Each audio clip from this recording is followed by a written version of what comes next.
Joining us now from Boston, Massachusetts is Rami Khouri. He is a distinguished public policy fellow at the American University of Beirut. Thank you so much for being with us. So, first of all, what do you make of the news tonight that I think it's up to more than 200 now killed from these more than 35 strikes across the Gaza Strip? Hearing from our correspondent that this is the resumption of the war. Is that how you see it?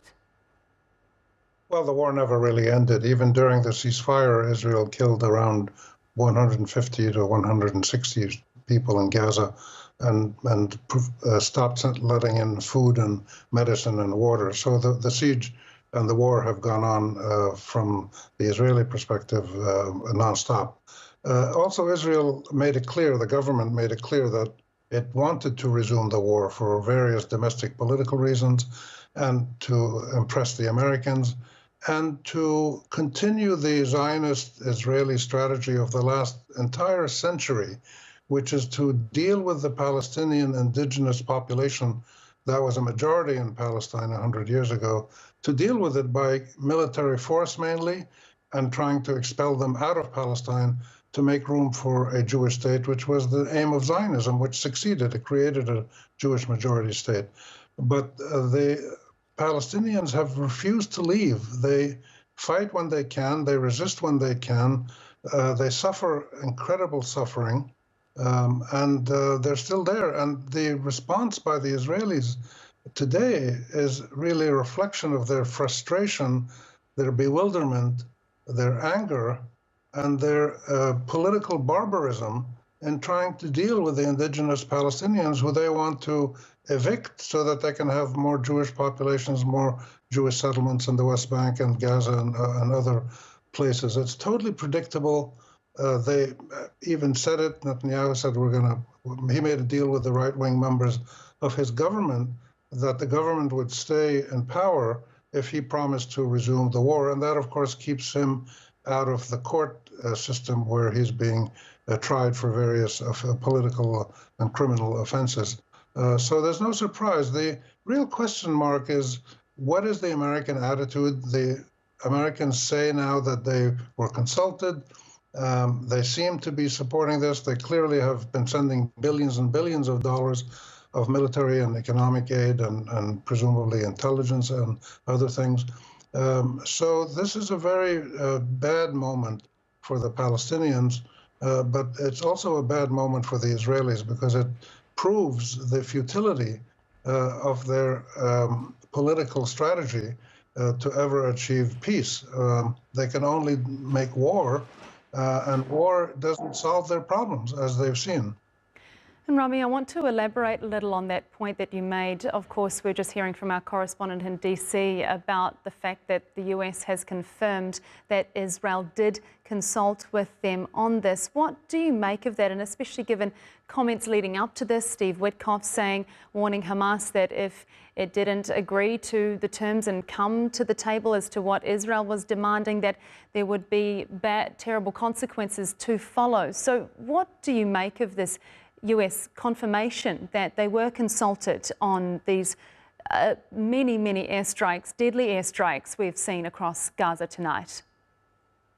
You know, when they say that the Israelis consulted them, that really doesn't make much sense, because the reality, not the rhetoric or the propaganda, but the reality on the ground has been that the Israelis have done whatever they want to do in Greater Palestine for the last 100 years, with the support of the British first, and then since World War II in the 1960s, the Americans. The United States has stood firmly behind everything that Israel wants to do, no matter how illegal or gruesome or immoral it is. I mean, starving children to death and killing children with dehydration is unbelievably barbaric. But the Americans have supported this eagerly for many years. So the consultation really is the Americans asking the Israelis, what will you allow us to do? Because the Israelis have been able to dictate to the United States its policy on the Arab-Israeli conflict. On Iran, it's different. On other issues in the Middle East, it's different. But on Palestine-Israel, the Israelis call the shots, and the Americans need to consult with them, not the other way around, unfortunately. And Rami, what do you think is going to happen in Gaza now? We've seen Hamas say that this is Israel effectively ending the ceasefire, but beyond that, what is going to happen? It's hard to predict because the actions of the three main actors, which is the Hamas, the Israeli government, and the United States, remain unclear. Hamas has been the most consistent. The Israelis and their militarism have been consistent, and the Americans in supporting Israel. But they've also all shown signs of doing things slightly differently. The Hamas and the Israeli government have shown the ability to negotiate and make some mutual concessions to each other. And this is why they reached the ceasefire in January. And then a new agreement was on the table. So I think we're going to see more killing by the Israelis, which won't solve anything. We're going to see frantic diplomacy by the mediators, Qatar, Egypt, and the United States. I mean, the United States is a mediator, but it's also the main military partner of Israel in attacking Palestine. So it's not really a mediator. But the Egyptians and the Qataris are trying to mediate a situation where they can resume the exchange of hostages and prisoners and stop the fighting and get the Israelis out of Gaza permanently. Hamas has a really tough decision to make. They will almost certainly come up with other suggestions about returning some dead and alive hostages. The Israelis really want to get as many hostages out as they can, and then they want to go all out to physically push the Palestinians out of Gaza. They don't care where they go. Somalia, Egypt, Jordan, China, they don't care where they go. They just want to get them out. And this is not only because they want to control Gaza again. They want to send a lesson to everybody in the Middle East, Lebanon, Syria, Iraq, Iran, Yemen, everywhere. They want to send a message. The Israelis have the full support of the strongest military power in the world, the United States, and will use that force to destroy every living being in every standing building anywhere in the Middle East in order to affirm Israel's superiority in the region to the sovereignty of Palestine and to what it sees as its security needs in the lands around Palestine. This is a very, very ugly situation. And the worst part of this is that this Israeli strategy, supported by the Americans, has not resolved any of the basic problems between Israel and Palestine, and has in fact expanded the fighting and the warfare. When you look at the Yemenis today, for instance, you know, the Yemenis, the Houthis in Saudi in northern Yemen, are fighting now with missiles against Israelis and people going to Israel. Hezbollah was doing it for a while. They're a bit quiet now because they took a hit. So there's more people have been getting involved in the war with Israel, and this is not something that anybody should welcome. What we need is to de-escalate the fighting, resolve the conflict between Zionism and Arabism, between Israel and Palestine, resolve it through diplomacy, and allow everybody, including the state of Israel in its 67 borders, to live peacefully with the state of Palestine. This is what a mediator should do. But there is no mediator on the scene that's doing that right now. Yes, and is diplomacy, has it got a chance here now? I mean, up until today, we saw the Arab mediators working as hard as they could to try to find a way to bring Israel and Hamas together and to both permanently end the war and also have those hostages released. And so what more are those Arab mediators able to do at this point? They can't do very much on their own, but working with the United States and with the Europeans, with the Russians, the Chinese, and others, they can do something. They can bring the two sides to a point where they both feel that they are going to achieve their most important goals. Israel's most important goal is it does not want to be attacked ever again from Gaza, and it wants to affirm its superiority in the region. The Arabs don't agree to that, but the Arabs do agree to a ceasefire, long-term negotiations with Israel, and coexistence with an Israeli state that goes back to its 67 borders or something like them to be negotiated. If the Israelis can get guarantees from the Americans, and the Americans are the only people they trust, American guarantees will go a long way to softening the Israeli position on negotiations, and Arab guarantees will help the Palestinians also make other concessions that need to be made. So there can be progress, for sure, there can be, but it's slow, it takes time, and it only happens when both sides, Israel and the Palestinians, see that they're not going to achieve their goals through military means alone. Hamas is not going to force Israel to capitulate by its rocket attacks, and Israel is not going to force the Palestinians to flee and leave Palestine through its gruesome genocidal attacks, which it has resumed. So we should expect the fighting to go on, I would guess, for a period, maybe a week or so, and then there'll be frantic diplomacy already, I'm sure it started tonight, to get some new agreement on the table that would give both sides some of their bottom line, their most important needs. And in terms of next steps for Hamas, I mean, with Hezbollah dysfunctional now, how strong is Hamas to launch any sort of retaliation? I mean, what allies does it have at this point? We don't know its capabilities. It certainly must have some capabilities. I mean, the Israelis claim they're attacking Hamas terrorist targets and facilities and ammunition storage areas and mid-level senior officers. So according to Israel's propaganda, Hamas has a lot of capabilities. The reality is we don't know. Certainly their capabilities have diminished because of the attacks against them since late 2023. Hezbollah also, its capabilities have been diminished, but they're still there to an extent. But I wouldn't expect Hezbollah to get back into the war anytime soon. So I don't think we should look primarily at Hamas's military capabilities.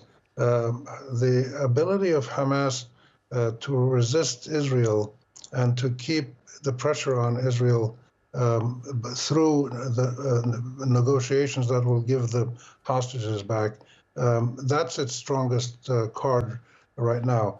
Hamas's other strongest card is that it has widespread support around in Palestine and around the region and most of the global south.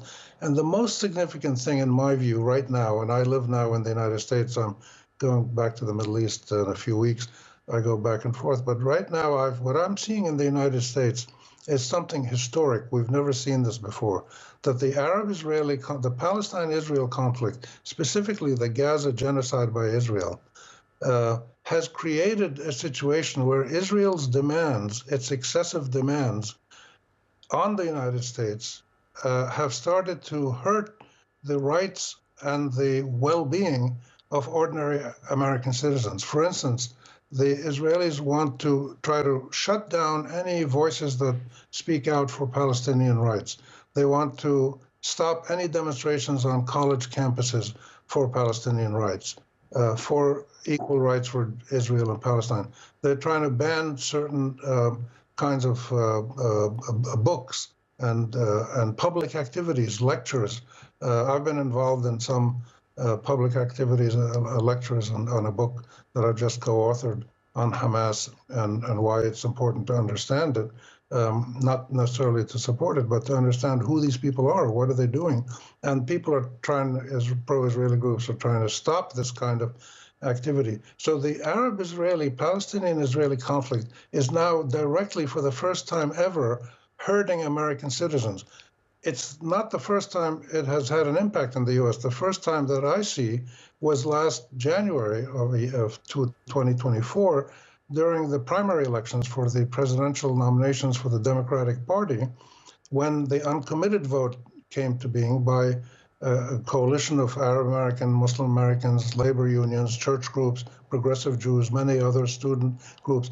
This coalition tried to push Kamala Harris to take a more moral stand to stop the genocide, to stop sending weapons to Israel, and she refused to do it, and she lost. And she lost clearly because enough voters who would have voted for the Democratic Party did not vote for her, and they did not vote for her because of Gaza. That was the first instance where Palestine directly impacted American political dynamics. This has never happened before. The Israelis have influenced American political dynamics for the last 75 years through their lobbying and through their political support, financial support, electoral support, and very good propaganda, all kinds of effective techniques. But now the tide is turning because public opinion in the U.S., over 60% of Americans want a ceasefire permanently and an American arms embargo on the Israelis. About half the United States wants the Palestinians and the Israelis to have equal rights, certainly among the Democrats, certainly among young people. The tide is clearly turning towards, and among American public opinion, towards a more even-handed policy to Israel and Palestine. Nobody's talking about destroying Israel, as the Israeli propaganda keeps saying. Everybody is talking about ending the war so that the Palestinians and the Israelis each live in a decent state that is secure and recognized and is not threatened by anybody. This is the big dynamic that's going on in the United States and parts of Western Europe as well, that it will be a big motivator to stop the war, because the more this war goes on and the Israeli genocide goes on, and we see these pictures that are on your screen now of civilians being shredded and children and babies, and we'll see the burning tents, and we'll see the malnutrition kids who die. We'll see those in the next week. The more that this happens and the more that this is carried on social media around the world, the more difficult it becomes for the United States and many politicians to support this policy. So that's another really important reason why I think there will be some forces at play that will push everybody towards a permanent ceasefire.